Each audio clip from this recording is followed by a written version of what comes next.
ചേച്ചി തുണിമടക്കാണ്. എന്താ? അല്ല, ഞാനിങ്ങനെ ഒരു കാര്യം ആലോചിക്കായിരുന്നേ. നമ്മുടെ വെള്ളിയാഴ്ചക്ക് ഒരു അധികാരക്കളി ഇല്ലേ?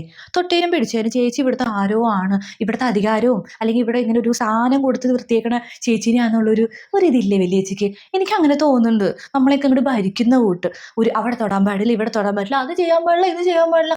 വെള്ളിയാഴ്ചക്ക് നമുക്ക് എല്ലാവർക്കും ഈ വീട്ടിൽ ഒരേ സ്ഥാനം. നമ്മൾ 3 പേരും മരുമക്കളാ. പക്ഷെ വെള്ളിയാഴ്ചക്ക് മാത്രം എല്ലാവരുടെ മേലും ഒരു അധികാരം. ഒരു ചീത്ത പറയണേ കേട്ടാൽ നമ്മുടെ അമ്മായിമ്മ ജീവിച്ചിരിപ്പുണ്ടായിരുന്നെങ്കിൽ ചീത്ത പറയണ കൂട്ടാ സംസാരിക്കുന്നത്. എനിക്കത് ഒട്ടും ഇഷ്ടപ്പെടുന്നില്ല. എളേച്ചിക്ക് അങ്ങനെ തോന്നുന്നുണ്ടെന്നൊക്കെ എനിക്കറിയാം. ഞാൻ പറഞ്ഞതേ ഉള്ളൂ. എൻ്റെ പൊന്നു സുജയ, നിനക്ക് വലിയച്ഛനെ കുറിച്ച് ഇത്ര കാലമായിട്ട് മനസ്സിലായില്ലേ?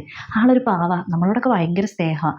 ഞാൻ കല്യാണം കഴിഞ്ഞ് വന്ന സമയത്ത് ചേച്ചിയെ കണ്ടപ്പോൾ ഒരു ഭീകരൂപം അതൊക്കെ വിചാരിച്ചു. പക്ഷെ എന്തൊരു സ്നേഹമെന്നറിയോ? നമ്മുടെയൊക്കെ ഭർത്താക്കന്മാരുടെ അമ്മയുണ്ടല്ലോ, അമ്മ ജീവിച്ചിരുന്നാൽ പോലും ഈ വീട് ഇത്ര നന്നായിട്ട് പോവില്ല. ഇത് ഇത്ര നല്ല സന്തോഷമായിട്ട് പോകുന്നത് ഈ ചേച്ചി കാരണം തന്നെയാണ്. കാര്യം നമ്മളോട് വലിയ അധികാരം കാണിക്കണമെന്ന് തോന്നും, പക്ഷെ ചേച്ചിയുടെ കൺട്രോളുള്ളതോടെ ഈ വീട് ഇത്ര സന്തോഷമായിട്ട് പോകണേ. പിന്നെ നിന്റെ മനസ്സിൽ ഇങ്ങനത്തെ അനാവശ്യ ചിന്തകൾ വരുന്നത് പോലും തെറ്റാ. ഇപ്പം നിനക്ക് തോന്നി നീ എൻ്റെ അടുത്ത് വന്ന് പറഞ്ഞു. ഞാൻ വേറൊരു മൈൻഡുള്ള പെണ്ണാണെങ്കിൽ ഇതിൻ്റെ കൂടെ ഇത് പറഞ്ഞ് വലിയൊരു കുടുംബ കലഹത്തിന് വലിയൊരു വഴിയായേനെ. അതിന് എന്തിനാടി പോണത്? നമ്മളെല്ലാവരും സ്നേഹമായിട്ട് ഒരു വീട്ടിൽ സന്തോഷമായിട്ടിരിക്കുന്ന ഈ സമയം ഉണ്ടല്ലോ, ഇത് ഒരിക്കലും തിരിച്ചു കിട്ടാത്ത സമയമാണ്. ചേച്ചി പാവാ, നമ്മളങ്ങനെ കൺട്രോൾ ചെയ്യണമൊന്നുമല്ല.